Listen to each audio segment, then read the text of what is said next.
सध्या विधानसभा सुरू आहे, तर दक्षिणमध्ये वारं कुणाचे? सध्या दक्षिणमध्ये तर सोमनाथ वैद्य यांचं वारं वाहताना दिसत आहे जनमानसामध्ये. कारण असं आहे त्याचं की ते समाजामध्ये तळागाळाला पोचत आहेत आणि सामाजिक कार्यात त्यांचा बराचसा हातखंड दिसून येत आहे जनमानसामध्ये.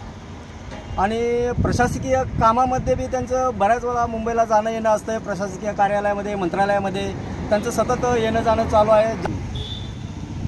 आणि जनमानसाच्या समस्या घेऊन ते मंत्रालयात ज्यावेळेस जातात ते माझ्या बघण्याच्या दृष्टीने आजपर्यंत जवळजवळ एक 15 ते 20 वर्ष होत आले असतील.